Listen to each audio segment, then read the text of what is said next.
Good morning ಎಲ್ರಿಗೂ. ಇವತ್ತಿನ ವ್ಲಾಗ್ಗೆ ಸ್ವಾಗತ. ಇವತ್ತು ನಮಗೆ ಆಫೀಸಿಂದ ಒಂದು ಡಿನ್ನರ್ ಪಾರ್ಟಿ ಇದೆ, ಅದಕ್ಕೋಸ್ಕರ ರೆಡಿ ಆಗ್ತಾ ಇದ್ದೀನಿ.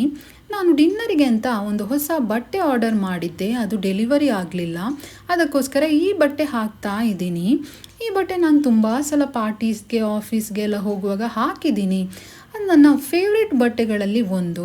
ನನ್ನ ಸ್ಯಾಂಡಲ್ ನನಗೆ ತುಂಬಾ ಇಷ್ಟ. ನಾವು ಹೋಗಿದ್ದು ಗ್ಲೋಬ್ ಗ್ರಬ್ಗೆ. ಅಲ್ಲಿಯ ಫುಡ್ ಆ್ಯಂಬಿಯನ್ಸ್ ಎಲ್ಲ ಕೂಡ ತುಂಬಾ ಚೆನ್ನಾಗಿತ್ತು. ತುಂಬ ಬಗೆ ಫುಡ್ ಬರ್ತಾನೇ ಇತ್ತು, ನಾವು ತಿಂತಾನೇ ಇದ್ವಿ, ಪುನಃ ಆರ್ಡರ್ ಮಾಡ್ತಾನೇ ಇದ್ವಿ. ಹೊಟ್ಟೆ ತುಂಬಿ ಹೋಗಿತ್ತು. ಸೊ ಮೇನ್ ಕೋರ್ಸ್ ಏನು ತಿಂದಿದ್ದೀನಿ ಅಂತ ರೆಕಾರ್ಡ್ ಮಾಡಲಿಕ್ಕೆ ಕೂಡ ನನಗೆ ಮರೆತು ಹೋಯಿತು. ನಾನು ಮೇನ್ ಕೋರ್ಸಿಗೆ ವೈಟ್ ರೈಸ್ ಮತ್ತು ಮಟನ್ ಕರಿ ಆ್ಯಂಡ್ ಕ್ರ್ಯಾಬ್ ಕರಿ ತಿಂದಿದ್ದೆ. ಹೊರಗಡೆ ಹೆಚ್ಚಾಗಿ ಕ್ರ್ಯಾಬ್ ಕರಿ ಅಷ್ಟು ಚೆನ್ನಾಗಿ ಮಾಡಲ್ಲ, ಆದರೆ ಇಲ್ಲಿಯ ಕ್ರ್ಯಾಬ್ ಕರಿ ತುಂಬಾ ಚೆನ್ನಾಗಿತ್ತು. ಆ್ಯಂಡ್ ನಾನು ಸ್ವೀಟ್ ಪರ್ಸನ್ ಅಲ್ಲ, ಆದರೂ ಕೂಡ ನನ್ನ ಫ್ರೆಂಡ್ಸ್ ಹೇಳಿದರು ಇಲ್ಲಿ ಬಗೆಯ ಸ್ವೀಟ್ ಇದೆ, ಅದು ಹೈದ್ರಾಬಾದಿ ಸ್ಪೆಷಲ್ ಸ್ವೀಟ್ಸ್ ಕೂಡ ಇದೆ. ಸೊ ಅಲ್ಲಿಯ ಶೆಫ್ ಕೂಡ ಹೇಳಿದರು ಇದು ನಾನು ಮಾಡಿದ್ದು, ಇದು ನೀವು ಟ್ರೈ ಮಾಡಲೇಬೇಕು ಅಂತ.